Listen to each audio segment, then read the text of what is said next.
Hello, I'm Paul from Contact Renovation and Custom Homes. Welcome to the Art of Renovation Live.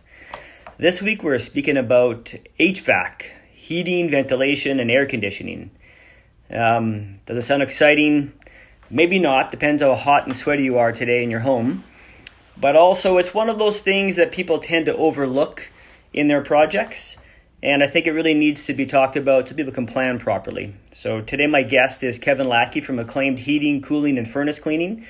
Great contractor. I've known him for several years. They do exclusively all of my HVAC related work because I absolutely trust them, and they're looking out for our clients and their best. So I'll bring Keven into the call here. Let me find him here first. Bear with me. Oh. All right. So wait for Keven to join us. So yeah, we'll talk about a variety of things from furnaces and air conditioners to duct cleaning and layout considerations, all that stuff. So you may not think it's exciting, but you wait. We'll show you. Hey, Keven. Hey, Paul. Hey, exciting. Yeah, it's exciting. I can't wait. All right, Keven. Well, welcome to the show. Great to have you. Thanks for having me, Paul. I again failed to introduce you correctly before the show, so now I'll do it while I sit here looking at you. So you're the owner and general manager of Acclaimed Heating, Cooling, and Furnace Cleaning. And it's a family-run HVAC. I know that you've got a few generations of family working in the business now. You guys have been in business for 25 years. Why don't you tell us a bit about your story, how you started? I wish I had that picture of you in your bow tie. I should have asked you for it, but You tell know us a what? bit It's about. fantastic, and I've got it behind me, and I happen to have Ashley here, so I'll get her to pass it to me. All right, But it's great. the story is one of well, here I am. There you go, All right. and I look just like that for sure now, right? Yeah. And you know what you notice on that is the bow tie. And Mm-hmm. so you ask about kind of how I started and whatnot. I worked in the industry in the air quality and duct cleaning industry to begin with. And when you start a company, you're the owner of Contact, and you know the challenges and tribulations of starting a company and doing that. I literally wore a bow tie, and our staff wore a bow tie for the first 10 years of our existence. Can you imagine nowadays have somebody in coveralls and a bow tie every single call all day long? And so that's how we started. And we started in a way where we wanted to give people a different level of customer service and really educated. And we're not one of these companies that kind of come in and come out. I think you've heard me say it before on your job sites. I consider us a retail HVAC company.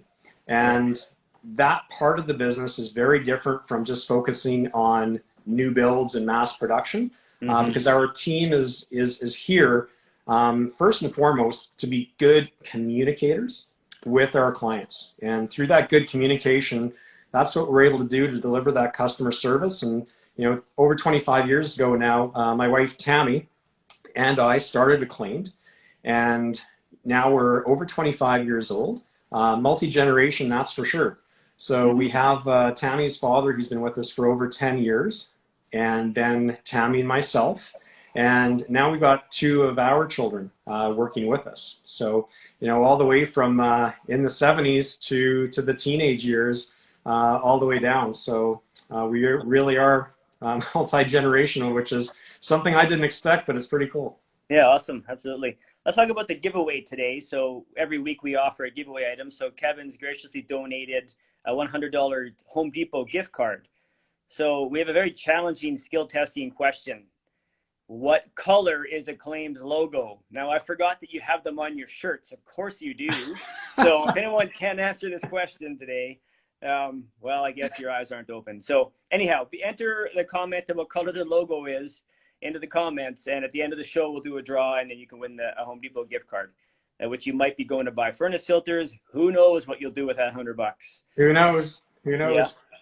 absolutely. So HVAC, so heating, venting, ventilation, and air conditioning. So I know that some people might not realize the importance of those systems in their home. And I think right now when we're talking about, air quality and worried about this virus and all that stuff, and they don't go hand in hand per se, but I think it's something people are more, I guess, aware and cognizant of what it is they're breathing in. So let's start with, I guess, the one division of your company, which is the furnace cleaning. And let's talk a bit about, how that works, how often somebody should be cleaning their furnace and ducting, how often you should be replacing your furnace filters. And I know a lot of it will vary by home Right. but let's chat about that for a bit and let's see where it goes. Yeah, no, that sounds good. So I try to bring back kind of the notation of cars. Most people own a car and they're familiar with that service that the car needs. So somebody that's driving lots and they're driving in the city every day, they're on the highway and they're doing 40,000 kilometers a year in their car, that car needs maintaining 4 times as much as somebody that's doing 10,000 kilometers. Okay, so changing your furnace filters, your evaporator pads, all of these types of things, it really is dictated by how long and how often that furnace and the air conditioning and that airflow through the ventilation is running. Mm-hmm. So the duration there is really dependent on how you use it. A lot of folks, they only have their furnace, they only use it for heat. And so it's on a limited amount of time compared to somebody that also has air conditioning in their home and uses it in the summer. And those folks will also often use their fan. So they run their furnace fan nonstop. Mm-hmm. So the demands that puts on the filter system, the fan of that system and so forth is really high, relatively speaking. And so the more you're using that system, the more important it is that you get it cleaned and maintained, because it's going to add up in terms of its service life much, much quicker. Mm-hmm. And talk about the different types of houses. I've got 6 children, so we've got a really, really high load of activity in our house. I wouldn't say the Lackeys are necessarily the cleanest either. So the load in our house with our fans going all the time with all this activity, it's really, really high. Relative to perhaps that empty nester couple where they're maybe doing, a load of laundry every couple of days, and their demands are just very, very different. So the cycles of maintenance, the cycles of cleaning. Pets make a huge impact. Right. There's no question at all. And then there's, what type of sensitivities do you have? Do you have allergies? Do you have asthma? Do you have any other respiratory problems? And those come into play as well in terms of how often do you get your duct system cleaned? What type of air filter and air cleaner should you have on the system to clean that air? And using your furnace to do that. And it's really amazing. You've got this furnace in your house with this fan. You can turn that entire thing into a really high efficiency air cleaner for your entire house, because your air is blowing through your whole house through your duct system. Mm-hmm. And you're able to clean that air with the right type of system. And so that part of things is really important. We do that for a long time, and everything works part and parcel. So that duct cleaning is important to get the ducts clean. Now we want to maintain and keep that air clean and those ducts clean as long as we can. And so you can do that via air cleaners and filters attached to the furnace. You can do that with the right humidifier. A good humidifier working the right way is good for the air quality. A humidifier working the wrong way has the very worst part of air quality in your house. And then we install a lot of ultraviolet sterilization systems as well. And that is not an air cleaner, it's not an air filter. It literally is a sterilizer that is sterilizing the air that's going through. And so all viruses are basically killed through this type of device. Again, like anything, as you know, being a quality contractor, you have to get a good piece of equipment, like a proper UV system, which is not inexpensive, to work properly. And there's a big difference between these things where it has on the packaging that they work one way, and in reality, they really don't have a great effect. Right, especially when you retrofit something in sometimes, I think, to an existing install. Let's back up a little bit about the furnace and duct cleaning. And I know every family has different needs and different size and different animals, but let's say the average person, the average family, husband and wife with 2 kids, maybe they have a dog. Right. Like, I know it's hard to kind of paint it all with one brushstroke here, but should this be an annual clean? Should it be biannual? Should it be something you're doing? Like, how often would you recommend people do it? Yeah, between 1 and 3 years, Paul. It would be tough to recommend that you have it done longer than 3 years. Between 1 and 3 years. Generally speaking, if you're getting it done more than once a year, it would be in terms of like a renovation, for example, that it's good to do. So after doing a renovation or a project like that, it's good to get it cleaned. And that might go into a cycle where you're maybe getting it done twice in that year. But let's talk a bit about a reno for a second, because that's kind of right up my alley. So the renovation, look, you're planning a renovation, you're selecting your contractor, fantastic. They can do great work, whatever the situation is. Make sure somewhere in that scope document they're addressing your furnace and ducting and how they're going to address containing and protecting you from getting completely dust bombed during your project. We have seen so many times where we get a call in about some sort of issue after a reno and not so much on our jobs, and we look, the furnace is having issues all of a sudden, and you look and the filter is just packed full of drywall dust like crazy. And so the way that we set it up is we have stages in our projects where we just schedule to change the furnace filter. We include that in our pricing. So just for you out there, for people planning renovations, that's really important. Otherwise you can put a ton of strain on your furnace, and we'll see these things get choked up. And then you can start, if you're doing a basement development, you can start sucking air in your cold air returns in the basement just to overload your filter and then blow it all upstairs. Right? Yeah, you know what? I've been into construction projects before. Most filters are white. And I've been into projects before where I've taken the filter out because there's a problem with the furnace. And I'm holding it up and I'm looking at it, and it's like, hey, what's going on here? What's happening there? And I'm like, geez, I don't know. The filter looks clean. But literally that filter is plugged up just like a piece of cardboard. But because it's the drywall dust, literally it looks like it's clean. Right. And that thing is just totally plugged up. And so huge issue, and a big thing is absolutely make sure that filter stays clean.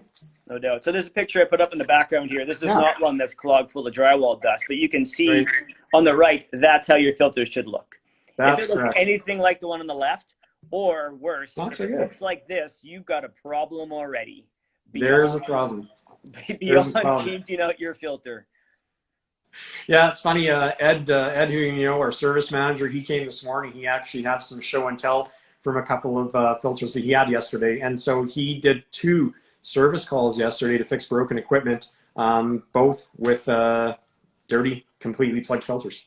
Yeah, let's look. I got a bunch of these shocking photos you sent me, so let's take a look here. So we'll look at. Are you sure you want to show all these dirty pictures, Paul? Yeah, well, there you go. Make sure I don't scan too far on my phone here. I might get into the wrong kind. Okay, so here's a shot of, this looks like, what is that? A white PVC? Yeah, that's like a dryer vent, or one of the vents in the house. That's probably a dryer vent there. Okay, so that's how it should be. Okay, so if you haven't been cleaning your, and we haven't talked about dryer vents much yet, so I'm jumping ahead here, but the importance of cleaning your dryer vent, how much lint you can get built up just in your lint trap in your dryer. Imagine what happens to your dryer venting. So here's an example, and you can imagine the fire hazard that comes with having this much lint packed into your dryer vent ducting, right? So this is part of when you hire a contractor to come in and clean your ducting, you make sure the dryer vents are included. That's something that gets overlooked quite often. And your poor dryer is going to overwork trying to push hot air and exhaust out through a clogged duct, and then you have a fire hazard. So anyway, I'll get rid of that gross one. Here's a cold air intake, cold air return. Yeah, right? You bet. So again, when you get your furnace and ducts cleaned, like what should be getting cleaned when you guys come in? Pardon me, Paul? What do you think someone should be expecting is going to get cleaned when they call someone in to do a furnace and duct cleaning? Right. Well, you know what? It's a really great thing when people are home.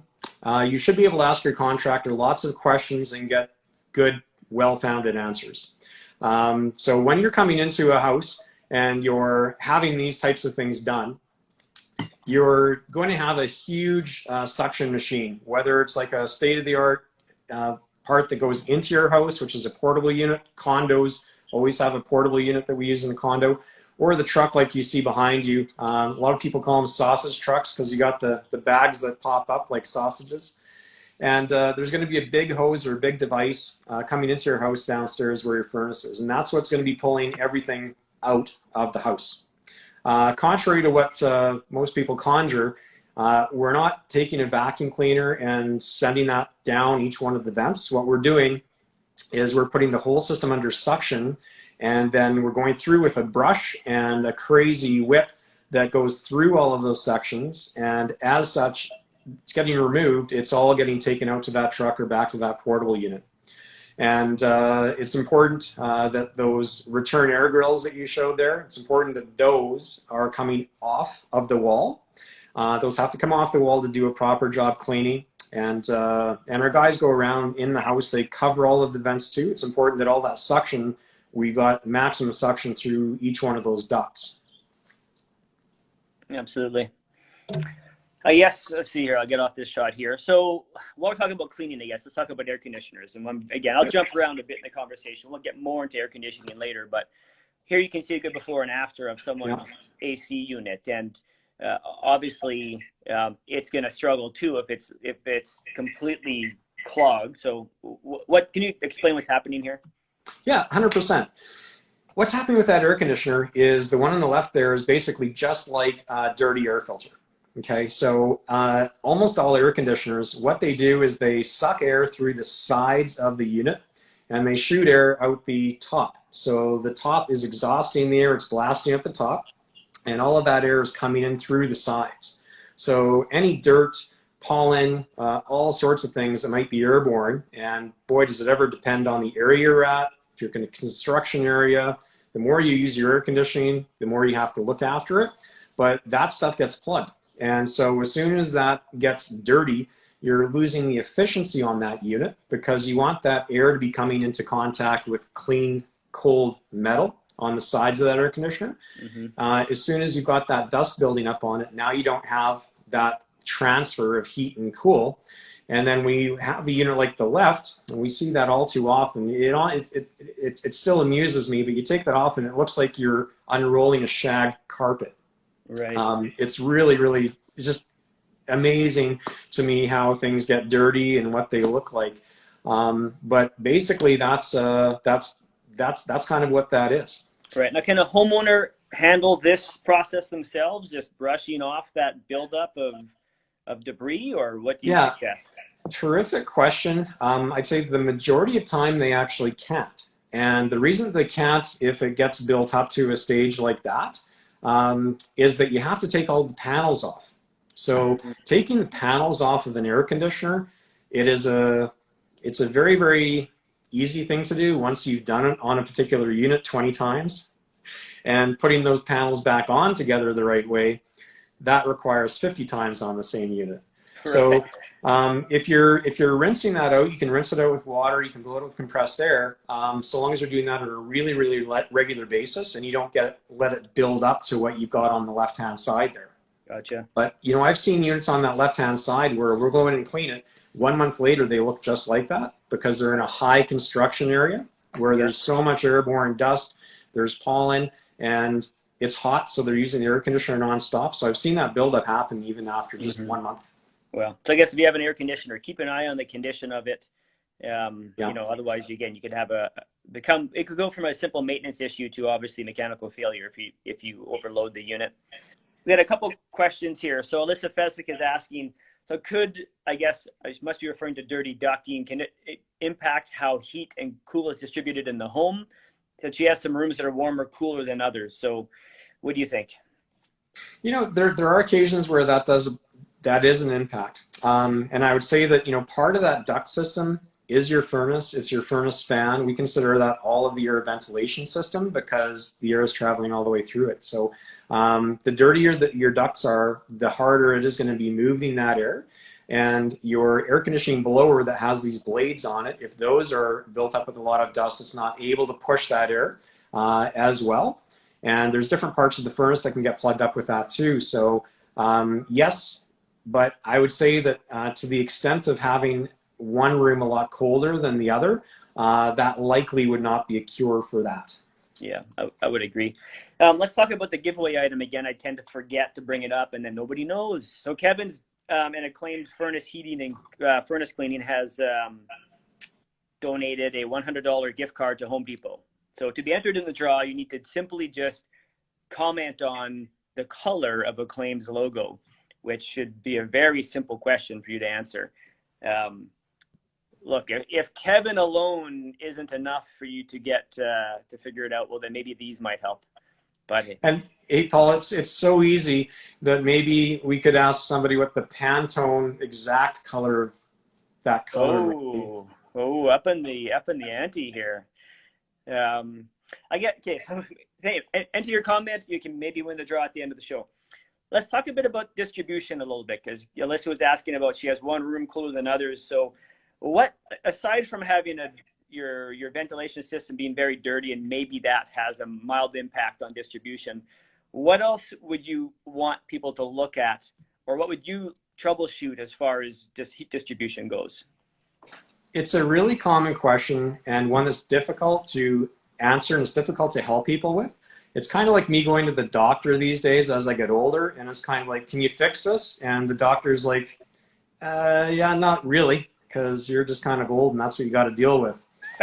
A house has all of their ventilation pre-existing in that house, and if it is a bungalow and the basement is unfinished, then we can get to all of the ventilation that's there, and we can correct that ventilation and make any room hotter, not a problem. The more common place that people have issues is not the bungalows as much, but it's the 2 stories. And essentially, the further away those ducts are from the furnace, then it's going to affect that. And a 90-degree elbow, we've seen 12 of those on a duct run to get from the furnace area up to one of the bedrooms. And it's more common in the last 10, 15, 20 years because of the open concept.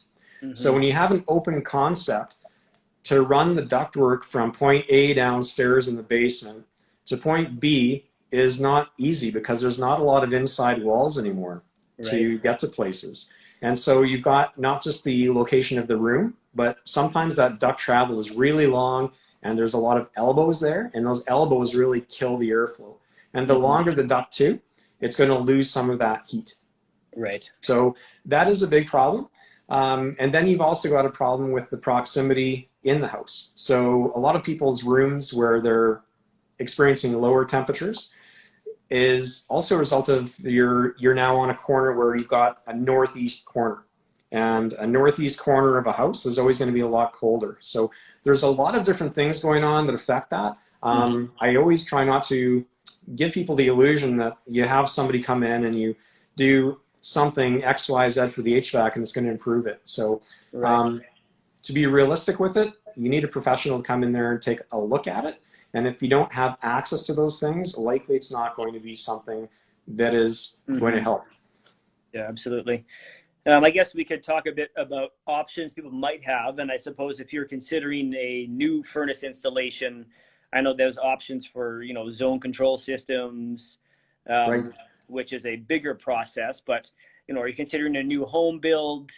That's a perfect time to kind of plan how you want your HVAC system to work. And if you want to, and we see it all the time where you have a house with a ton of south-facing windows in a certain room, and that room gets cooking hot in the summer, and you crank the aircon, and meanwhile there's no zone control, so now you have your northeast corner bedroom is freezing while your southwest-facing room is cooking, and so I guess zone control. How does that work, and can you retrofit that? Yeah, you can retrofit it, and that's one of the many things. You as a renovator, I just can't even fathom the hundreds, if not thousands, of things that you try to think about and try to discuss and educate your clients. We have certainly many within our much simpler scope. But when you're doing a renovation where you're taking that basement down to the studs and you're doing a big renovation, which is becoming all more common these days in mature areas where people are wanting to stay there and update things, that's the time to really consider that. And, cost for a renovation like that, you get all these different things coming. And with the HVAC, and not forgetting that, is one of those things that provides long-term comfort in your house. And once that's done and built and drywall goes up, it's not possible to do. So again, particularly with those 2-story houses or folks that are planning on spending a long time in their basement. So, you do a lot of basement developments, and absolutely gorgeous ones at that. and people want to be comfortable down there in their basement. And so with your thermostat up there on the main floor, you don't have any control of what that heat's going to be in the basement. And so thinking about those things and, you know, the options is always really, really good foresight, so you don't regret it later. Absolutely. And I think like basement developments, that's a good little, let's go off on a tangent for a second here. Yeah. So like we get asked to price basements all the time, and our average basements probably run somewhere in that $60 to $70 a square foot to develop.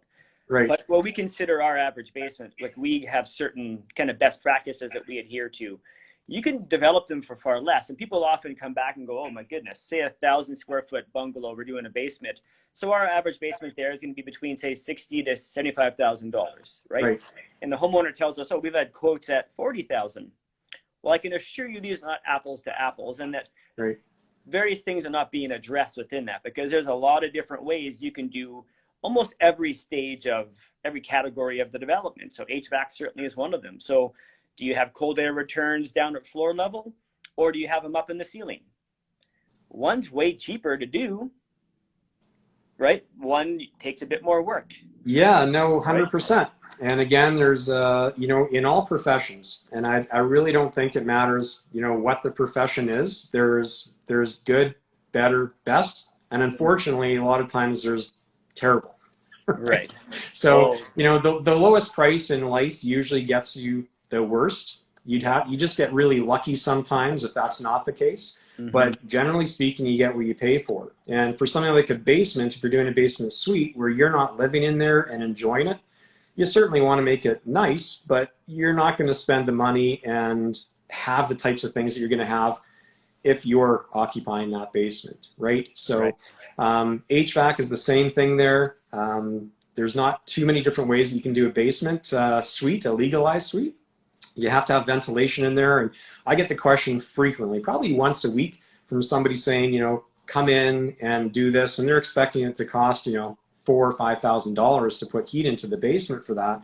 But there's a lot of things that go into that because it needs to be its own totally separate system. Absolutely. And doing it differently than with just its own furnace and its own ductwork, it provides challenges, and it certainly is not going to provide a comfort zone for people living there. Right. And also, like, we get called on secondary suites all the time as well. And to put it kind of into context as far as the dollar costs go, if our average basements are in that 50, 60, say 60 to 70 square foot dollars a square foot range, our secondary suite, the legal ones that we build, are closer to the $90 to $100 a square foot. And it's because there's so much additional work required in ventilation. It needs its own dedicated heat source. You have to do so much fire protection and air movement control. Like the mechanical rooms have to be fully fire taped and sealed so that you basically separate the secondary suite from the upper levels with their own fresh air supply. There's no chance of them cross-contaminating each other, right? So there's a big difference. We get called all the time on, can you, for an extra whatever, it should be only a few $1,000s more because I just need a dedicated door into the basement. No, that's not the case. There's way more to consider. But, more like as far as people planning their projects, and especially just a standard basement development or your home renovation, like if this is your long-term home, you need to think about what you want for comfort and quality across the board, right? And there's always a good, better, best way of doing the work. We tend to try and stick with, at the very least, better and try to do best, because we've seen, like, I'd way rather see someone be happy with the end result. Yes, they spent a bit more, but not regret having, for example, the zone control option. If you went, I don't want to spend that now, then after the first summer in your newly renovated home or your new home that you built, go, holy smokes, I wish I had zone control now. How much to retrofit it? I mean, it just becomes cost prohibitive. So make sure you talk to your contractor about, look, what are the options? And what's my good, better, best? And then you can decide as a homeowner what makes the most sense for you. For sure. And, jobs that we typically do for contact, there's what you need to have in a basement to kind of meet that code. And then there's what to have down there that you're going to kind of guarantee that comfort. And putting in an extra 2-3 air vents at the time when the basement is all raw like that, that's kind of a good bet depending on what that development is, because you can always turn those down. And not having enough there, once it's developed, it's kind of game over to do anything different. And so it's all about, I think, the customer's expectations and what they're hoping to get out of it, being communicated, and their questions asked up front.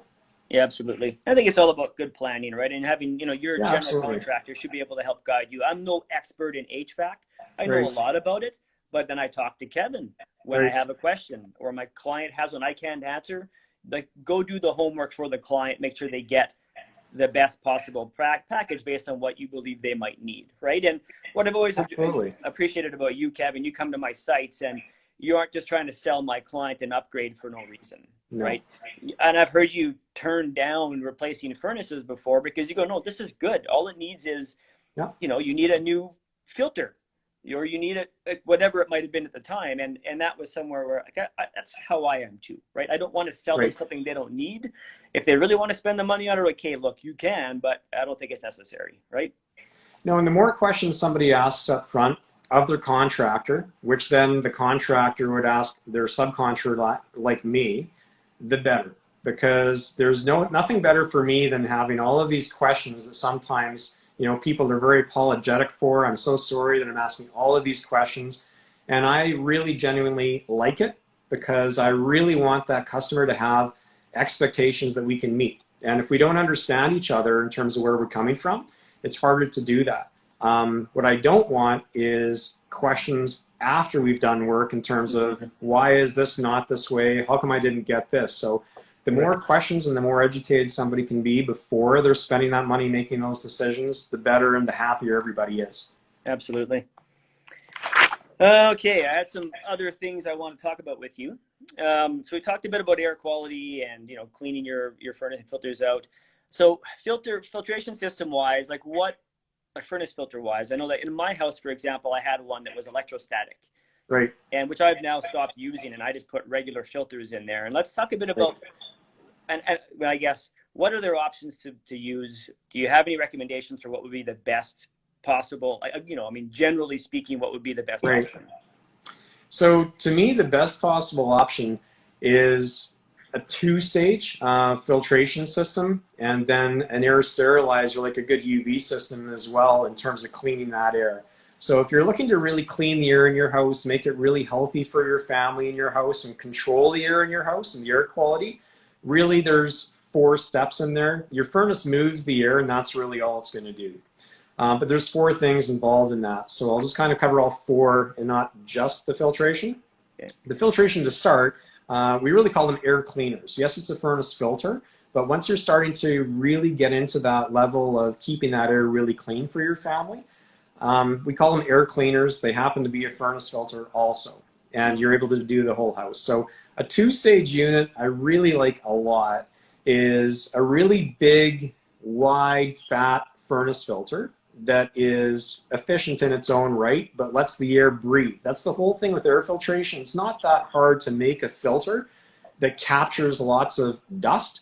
It is very difficult to do that and let all of the air flow through for the furnace and air conditioning needs. Okay, so the bigger the filter, the better. So capturing it with a disposable product, so a big wide filter, we put those in that are as wide as 12 inches wide. Oh, wow. The bigger the better. That is a great filter in its own right, and that's going to take everything down.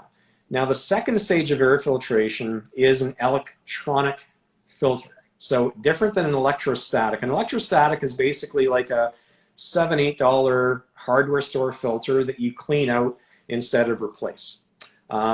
So it's not a bad idea. You got to be really careful that you're using that in a furnace where it's not going to choke off the air supply. But a lot of people do get confused with electronic versus electrostatic. Mm-hmm. So electronic filters have all sorts of problems that I don't like. But what electronic filters are fantastic for is capturing the really, really small particles. So if you've got a good pre-filter in there that's taking out 90%, 95% of all these particles down to also small size, now these electronic filters can do what they do best. And those take out those finite particles. So we can send smoke through one of these electronic filters, and there's no smoke coming out the other end. Wow. Okay, so that's how efficient they are. The downside of electronic filters is that as soon as they start loading with dust and getting dirty, they're terribly inefficient. So for an air filtration system, we got lots of these types of systems out there where they're a two-stage air filter system. Really great. In terms of air quality and filtering that air through your house at that level, you're somewhere around that $2,500 to $3,000 mark. But the way that we design our systems is that the replacement cost of those filters, those pre-filters, is very, very low. And the maintenance on those systems is also very low. So folks that are really trying to clean their air, it's an investment up front, but it doesn't cost you a lot long term. And boy, is it ever inexpensive to filter all of the air for your whole house rather than having small units that are doing very little for your house. So that's the air filter side. Now, you're really looking at cleaning the air and keeping it clean. So the UV systems is a UV bulb. You see them in restaurants, in their kitchens and things like that. They're not new technology. It has to be a good one, and that will take out any of the organic compounds that are floating through the air. They'll sterilize those things where you can put, for example, these days, the coronavirus, you would put one of those through there with that virus in it, it's not going to come out the other end. It's going to kill it.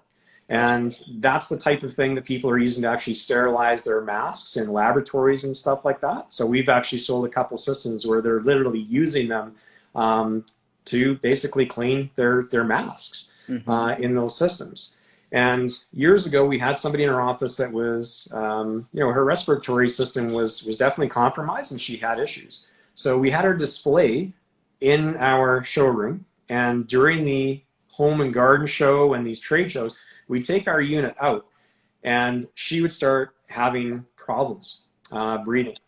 When we took that unit back in and started it up and had that UV on, her respiratory issues were null. Oh, wow. So they really do work. And then that third thing is a humidifier. Nothing worse for the air quality in your house than a humidifier with water there that's like it looks like a scummy pond, bacteria, mold, right. Just terrible stuff in there that is getting picked up when that furnace is on. So not good stuff. A good humidifier will never have any water in it unless it's humidifying, and it's going to be dry. So you're not going to have those problems at all, and you're going to be able to keep your humidity at a level where it's healthy. So you don't want your humidity too high in our climate, that's for sure, because it's too cold to have it too high, but you certainly don't want it too low either. So those are really the three things that affect the air quality in your house that we can help with a lot, is the UV sterilization systems, the air filtration cleaner systems, and also that humidifier. Yeah, great. Let's talk a bit about the humidifiers for a second. So the average home's going to have one of these type of barrel type humidifiers, at least in the, say, 50s bungalow. And I have a home that was built in 87. That's what I have too. Right. How much maintenance do these things need? Because boy, we see a lot of these things that are just gross, just caked, calcified, like terrible, kind of swamp water in there. What do you suggest? Turning them off and taking them off at least. And, Paul, probably I can count on both my hands the number of times that I've gone into a house with one of those the rotating drum humidifiers that are well maintained and cared for. And I think that every single time it's a guy that fixed things in his career, and he just is really awesome at home maintenance. He loves it. That's like his hobby. And they're really hard to maintain. We've stopped doing any maintenance on those because of the problem with them overflowing on their levels of water and that type of thing as well.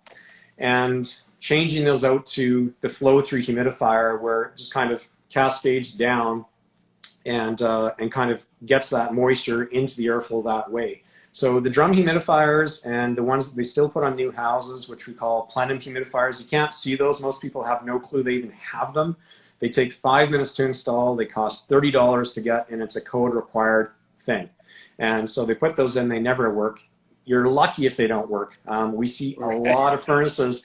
You've seen furnaces too, which are all rusted from the top down, and it's all because of this humidifier that never worked to humidify the air, but has it ever rusted out the furnace because it's been leaking? Absolutely. Before we go on, let's talk about the giveaway again, just so people have a chance to enter. So Acclaimed Heating, Cooling, and Furnace Cleaning has donated a $100 Home Depot gift card to the show today. So if you can enter the color of Acclaimed's logo into the comments, you have been entered then into a chance to win the $100. Yeah, it shouldn't take too much for you to figure out what color that might be. But anyhow, okay, so let's move on. So we talked a bit about makeup air system. Well, no, we haven't. Moving on to that would be briefly, let's talk about range hoods. Because it's something that we run into all the time where someone wants to do their kitchen reno and they have a big fancy range hood that they want to install in their kitchen. Right. And it's 1,000 CFM unit. We've seen like huge ones go in, and people don't often understand the impact it has upon the air quality of their home, because it'll start to draw basically exhaust air or dirty air into the living area. So let's chat a bit about that. I'm gonna try to find a picture while you're chatting. Yeah, boy, is it ever important. And give you an example, a furnace in a 1,200, 1,400 square foot bungalow, the amount of air that furnace moves to heat and cool that air, that's about 1,000 CFM. So that is a lot of air that's leaving your house when you're leaving it through a range hood like that. And you have to remember that whatever air you're mechanically getting rid of in your house, it has to get back into your house somehow, right? And if you don't have the type of equipment in place that is going to make that air up, so we basically call it a make-up air unit, because we have to make up that air that is leaving your house. When you don't have any place to get it, it tries to suck it through all of your cracks and crevices. Today's homes and renovated homes, they're very tightly built. And so all of a sudden it's trying to get it from everywhere. So it's going to start getting it through fireplace chimneys and water tank chimneys and all this types of thing. That's the type of environment where when you're hearing people getting really sick and dying from carbon monoxide poisoning, it's usually because there's not enough makeup air coming in and there's too much going out. And so that house is getting its air through a gas utility chimney, and that's why people are kind of breathing that. So it's really, really important, and it's something that's often overlooked, and a good contractor like Contact Renovations is cognizant of that. And we run into problems occasionally with homeowners that are doing their own renovations because they don't know and they don't want to do it. And when you're renovating something like that with your range hood, it's really, to me, a must do, or at least to make it your client's option, and for them to understand what the impact is of not putting something like that in. Absolutely. And I think, a lot of people, they want their gas range or their gas cooktop, and then you can see because of that, it'll usually spec a requirement on a range hood.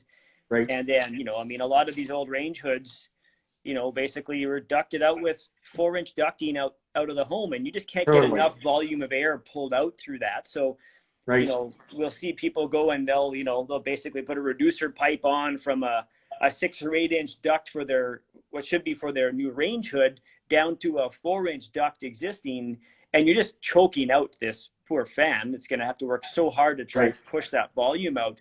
Yeah. And if you do happen to have a big enough exhaust vent and you are pulling all that air out of your home, well, now what are you pulling in from, like you said, the nooks and crannies? And if you happen to have an atmospheric vented hot water heater or furnace, then that's a big challenge, because you can start sucking your carbon monoxide back into the main level. So there's no question. Kind of beware when you're planning your renovation. There's so much to consider, and maybe HVAC doesn't sound glamorous until you walk into a home that's really well balanced, and it's a nice environment that's clean and comfortable, and you might not realize, well, what is it? You think it's, they have an air conditioner. It goes way beyond that. Much, yeah. Let's talk about air conditioners then for a second. We talked about, the need to clean them. I know there's lots of different options out there now, as far as where they can be installed, whether you live in a home, a single family home, you're in a townhouse, you're in a condo. What are the options out there? Right. So there's, let me work backwards a little bit. So the number one buyer's regret with an air conditioner isn't how efficient it is, but it's how noisy it is. So if you're going to have a buyer's regret, it's how noisy it is. So that's one of the things to look at when you're installing your air conditioner. And it's not the location only, but it's also how loud that actual unit is. So if you're putting it on the side of your house and you're using your backyard and you're far away from it, you're not going to have to invest in something that's really, really quiet, because you're insulated from that noise. Now you have to be careful that your bedroom is not too close to where that air conditioner unit is outside, because you can get an air conditioning unit outside that's not really quiet, and all of a sudden you don't notice until you go to bed, and all of a sudden you have this loud air conditioner outside your window. If I had to Right? guess, So, in this photo, yeah. that's a bedroom window above that air conditioner. Right, right. And it's not as though you can always, you don't have a multitude of choices, especially in a pre-existing home, where to put this AC. And even in new construction, you're pretty limited as where these things can go because they take up room. You can't block the sidewalk, you know, all of these different factors. So considering where they're going and how that's going to impact your house, that should dictate, you know, the level of investment that you're going to need. The picture that you've put up there is a ductless split air conditioning system. They're not common in our climate because most of our places that we live here, we have ventilation systems, we have furnaces, and we have ductwork. To have a furnace and ductwork, the type of air conditioner that you had out there that people are familiar with, that's what to go for. But we do have a lot of condominiums now in Edmonton that they don't have their own furnaces, they don't have any ductwork running through them at all. And so when you have no ductwork, that type of unit that you got up there is called a ductless split. So no ducts, and that thing is called a head unit. And then there's an air conditioning condenser that's typically very small and rectangular, which would sit outside on a deck. Right. We put some of these in a project together, I think 2 years ago, in a high-rise condominium unit that we renovated. And, you know, it was southwest facing, the unit was so hot, and again, there's no central air, so there is no way to put a standard aircon unit in. So this worked really well. The client, I spoke to him actually just a few weeks ago, and he's really happy with it. And you know, it takes a little bit of deconstruction to be able to rough these things in still, right? You still have to run through the walls, so we had to do a fair bit of demo in order to facilitate this install, but luckily we're doing a whole condo reno anyways. So as far as like an air conditioning unit itself goes, back to this picture for a second. So I see them often, I think this one where it was dirty, is just sitting on, you can see them sitting on the ground on a piece of, some, you know, some sidewalk blocks, or this one's got a cool little bracket that was installed. Is there an advantage to kind of the wall mounted bracket versus just sitting on a concrete slab? One advantage to the concrete foundation brackets there, so those are bolted with 1/2-inch concrete bolts, like 6-inch bolts, right into the concrete foundation. And so one of the things that that's nice for is that you're not going to get dirt and debris building up around the bottom of that unit. And landscaping is not an issue. A lot of new construction, you definitely want to use brackets because there's no firm ground around the foundation, usually for 2 or 3 years. And that way you're guaranteeing that that unit's never going to move. It's never going to heave. So we get into a lot of houses where you literally can't put those brackets in because of the foundation level and where, you know, you're able to put those things. So that's the one advantage of that. When you're putting it on the ground, it's just important to make sure that it is up high enough and it's on a proper pad. So you're not going to get soil and contamination on there, to have that pad raised up a bit. Gotcha. Let's talk about our giveaway. We're probably about 7-8 minutes away from announcing the winner. So anybody who's interested, Acclaimed heating, furnace, or heating, cooling, furnace cleaning has donated a $100 Home Depot gift card to the show. So if you can enter the color of their logo into the comments, you're entered into the draw, and we'll announce that winner in probably about 7 minutes from now. So air conditioning systems, can they be installed basically into any home with a central, like a forced air furnace?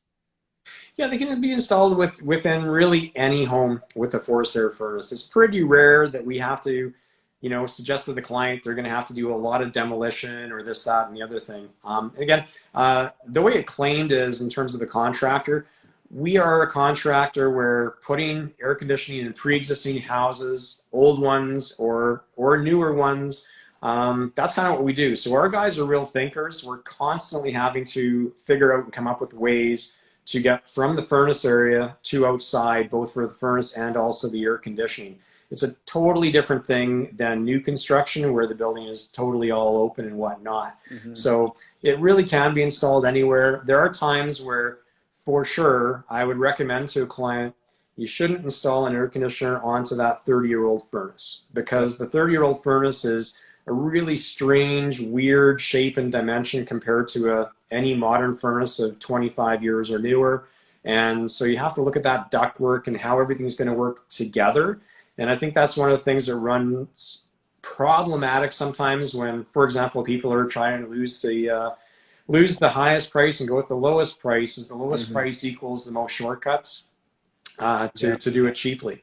And we turn away plenty of air conditioning that, in my opinion as the business owner, is not an ethical installation. And if somebody else does that for a client, great, but it's just not the right type of thing to do sometimes. Absolutely.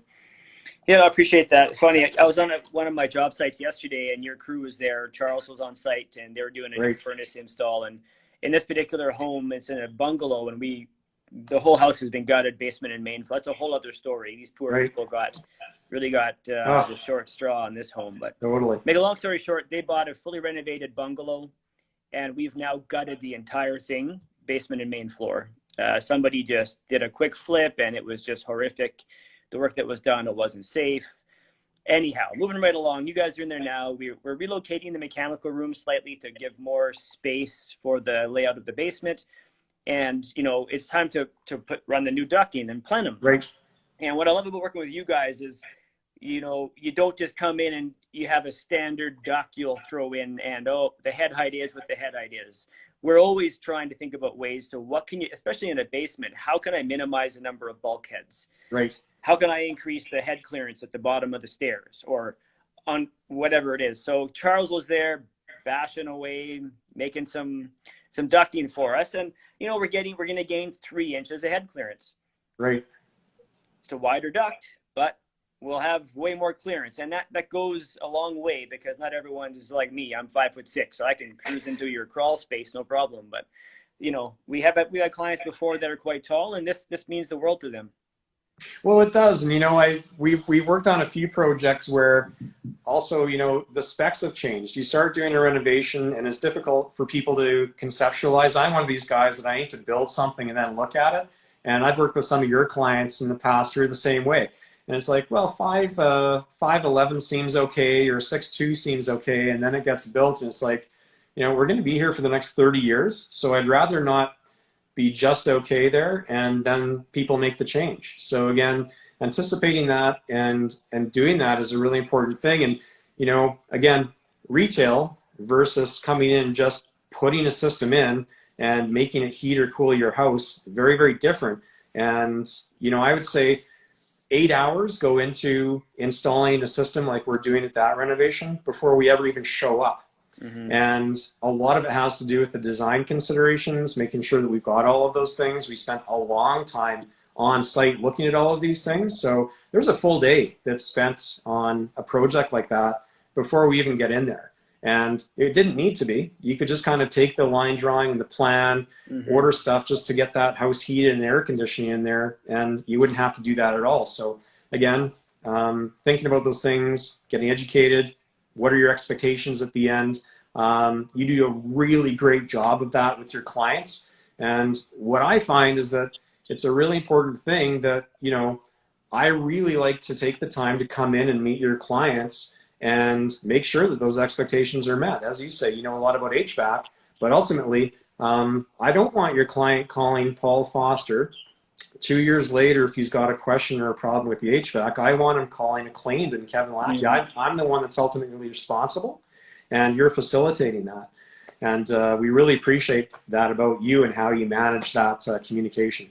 Yeah, well, it takes a village, right? Is that what they say? But, the people that work for me on my projects, they're all handpicked, and they're the people who I believe will ultimately, have the same vision of me, and that's just to provide great service and to help educate the client base, and we want to do the work that's for sure better or best as far as adhering to best practice is concerned. And like, we don't flip houses. We aren't doing rental properties generally because we're all about making it, suit the client for long term so they can be truly happy in their space. And, if they can opt out of the options, but they have to at least be presented beforehand. Nothing's worse than after the fact finding out you could have done something that you would have opted into. So I tend to tell them up front, hey, here's what I suggest. I know you're the same way, and that's why we work together. Right. One thing that was Absolutely. on my list for conversation today, we're not going to have time to get into, was about furnaces and the different options between what actually makes a furnace high efficiency and Great. all that stuff. So we'll might have to do this again. You know, we Hey, do you know the what, Paul? shows. I can make that really quick. Sure, I fire can make away. that really quick because all of the options on furnaces mostly are just gone. So the United States government imposed an energy efficiency standard for the motors that run furnaces, and you can't get a furnace anymore without anything except for a really high efficiency motor. The Canadian government for like 11 years, you've had to have a really high efficiency gas burner on it. So there's not a whole lot of options anymore. So all furnaces available here in Alberta, they're all high efficiency on gas, they're all high efficiency on the motor, and the options are fewer. How's There that you for go. fast? That's fast. And we talk about how we vent them and all those options too. And but that could be a whole other show. So we do have a winner, Clarkstagram, Gregory Clark. You're the winner of the Home Depot card, $100. So happy shopping. How do they get their hands on that gift card, Kevin? To get their hands on that gift card, they just have to come on into our office and give us a call. So you can give us a call there. You can give them our number out there, Paul, our Hey, shout office it out line. now. Go Have them ahead and touch shout it base. out. Yeah. So 780-413-1655. And you can ask for Ashley. And Ashley will be in possession of that card. And we'd love to see you and meet you. Sounds great. As usual, thanks for watching the show. If anybody has questions about a potential project, whether you're a DIYer doing it yourself, or whether you're considering hiring, maybe you're already interviewing contractors and you just want kind of a third party to give you some advice, or if you're considering hiring me for your job, fantastic.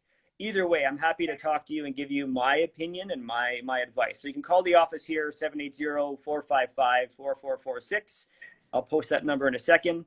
Again, Acclaimed and Kevin over in the Acclaimed team, you guys do great work, so I highly recommend them. If you guys have questions about HVAC, if you call me, I'll probably just give you Kevin's number anyways after I give you my 2 cents. So any last minute questions want to come in now, please hit us up. We'll be happy to answer your questions. We've got a few more minutes here before we wrap up the show.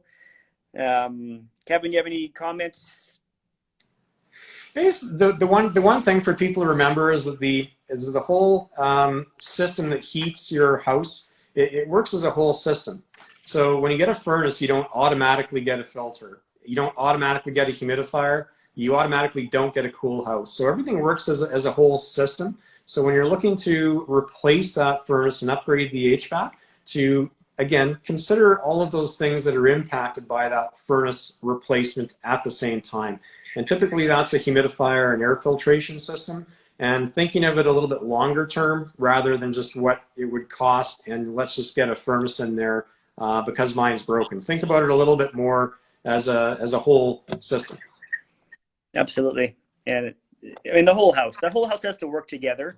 So that applies to each trade, right? From, we were working with you guys yesterday on site and we had pre-framed the basement and then realized, we had to modify some framing to facilitate your ductwork, right? And we have to work together. So my carpenter was there and removed some for you and away you went, and we can make that change. Too often you see the different parts of the puzzle not fitting because the sub trades aren't communicating or the general contractor is disconnected from the workflow. So it definitely is something, important across the board. So yeah. Well, I think that that you really just kind of hit on the difference between a quality contractor and we get the question a lot. Well, how do I know? Who should I hire? How do I trust people?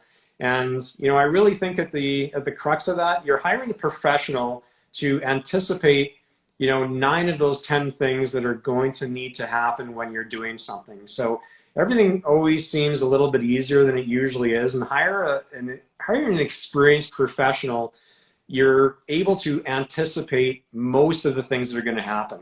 And if you're hiring an incompetent or inexperienced professional, you're only going to get 50% of those things anticipated, and you can't react to them, which ends up costing money, aggravation, and poor quality job. Yeah. So to me, that's the difference between hiring Acclaimed, where we come in and we spend a lot of time learning about what you need, and have the people where all we do is replace furnaces into challenging environments. So I like to say we've got X-ray vision, that we can kind of know kind of what's going on in that wall or that crawl space and what we can and can't do. So that's the difference between, you know, an experienced contractor like yourself as well, where renovations are very different than a spec house where you've got plans and follow the instructions and you can build the house. A renovation like that, boy, that requires a lot of thinking, a lot of experience to do well.